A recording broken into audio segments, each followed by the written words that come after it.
চলো যাওয়া যাক তাহলে, নিজের দায়িত্বটা পালন করে আসি। আমি আর আমার বোন এখানে রেডি হয়ে গেছি। তারপর দেখো দুপুরবেলা সবাই মিলে ছাদে বসে একসঙ্গে আম মাখা করে খেলাম। Hello everyone, good morning, welcome back to my mini blog. আজ হলো 29শে এপ্রিল। সকালবেলা ঘুম থেকে উঠেই দেখছি তো মেঘলা ওয়েদার, আর তার মধ্যে রিমঝিম বৃষ্টি কিন্তু শুরুই হয়ে গেছে। আজকে সারাটা দিন আমার কেমন কাটলো সেটাই তোমাদের সঙ্গে শেয়ার করব। প্রথমেই বলি, আজ কিন্তু 29শে এপ্রিল, খুব একটা ভাইটাল দিন। আজ হলো আমাদের এখানে ভোট। আজই কিন্তু ভোটের শেষ দিন। তো সকালবেলা ঘুম থেকে উঠে ফ্রেশ হয়ে নিলাম, এরপর ঘরের কাজকর্ম সব শুরু করে দিলাম। আর আজকে কিন্তু অনেক কাঁচা ভিজিয়েছি আমি। আর দেখো কত সুন্দর আমাদের উচ্ছে গাছে ফুল এসেছে, এরপর কিন্তু উচ্ছে হবে। আর এদিকে পায়রাগুলোর অবস্থা দেখো, বৃষ্টিতে ভিজে এত ঠান্ডা লাগছে, তাই নিজের গায়ের পশম দিয়ে কিন্তু ফুলিয়ে রেখেছে। তারপর আমি আস্তে আস্তে টুকটুক করে রান্না বান্নাও শুরু করে দিলাম। তো আজকে কিন্তু বাড়িতে বেশ ভালোই অনেক কিছু মেনু হয়েছিল।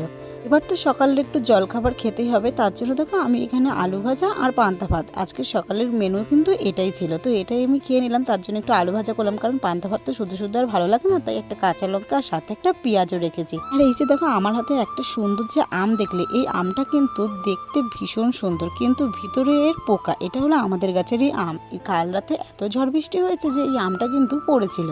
আমটা মা কাটলো, আর এটাই কিন্তু আমাদের গাছে এই বছরে ফার্স্ট পাকা আম। আমাদের গাছের আমগুলো যেন একটু বেশি তাড়াতাড়ি পেকে যায়। সব গাছের আম কাঁচা থাকে, কিন্তু আমাদের গাছের আম অলরেডি দেখো এখন কিন্তু পেকেই গেছে। অথচ জ্যৈষ্ঠ মাস পড়েনি, বৈশাখ মাস কিন্তু এখনো শেষও হয়নি, এর মধ্যেই গাছের আম পাকতে শুরু করে দিয়েছে। কিন্তু এবছর এখনো পর্যন্ত কাঁচা আম মাখা করে খাওয়া হলো না, জানি না আর কবে খাওয়া হবে।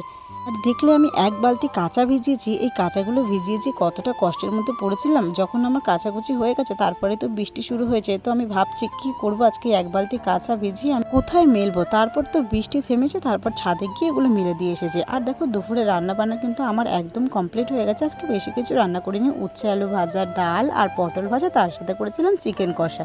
এরপর দুপুরের খাওয়া দাওয়া করে একদম বেলা 3টের সময় কিন্তু আমরা সবাই মিলে চলে গেছি ভোট দিতে। এখন তো ভোটের এই ভিডিওটা ট্রেন্ডিং এ ভীষণভাবে চলছে, তাই জন্য কিন্তু ভোট দিতে যাওয়ার আগে আমি ভিডিওটা বানিয়ে নিয়েছি, আবার ভোট দেওয়ার আসার পরেও কিন্তু ভিডিওটা বানিয়ে নিয়েছি। তোমরা যারা যারা এখনো দেখোনি অবশ্যই কিন্তু দেখে নিও।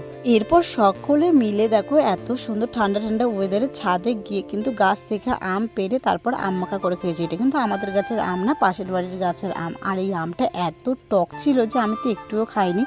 তার মধ্যে আজকে বিকালে আবার কাকিদের বাড়িতে আমাদের নেমন্তন্ন আছে। আর এখানে দেখো বেল গাছে কত সুন্দর কড়ি এসেছে, এখনো কিন্তু ফুল ফোটেনি। আর বেল ফুলের গন্ধ কিন্তু আমার ভীষণ ভালো লাগে। আচ্ছা তোমাদের কার বেল ফুল ভালো লাগে অবশ্যই কিন্তু জানিও। আজকের বিকালের ওয়েদারটা দেখো কত সুন্দর লাগছে, ছাদে তো ভীষণ হাওয়া দিচ্ছে, আর আমার তো দারুণ লাগছে। এইরকম মেঘলা ওয়েদার কিন্তু আমার ভীষণ পছন্দ। তারপর দেখো রাতের খাওয়া দাওয়া করতে কাকিদের বাড়ি চলে এসেছে। এটা ছিল কিন্তু শীতলা পুজোর খাওয়া দাওয়া, আর মেনুতে কিন্তু অনেক কিছুই ছিল। আর আজকে সারাটা দিন আমার এইভাবেই কাটলো। কেমন লাগলো আজকের মিনি ব্লগটা জানি।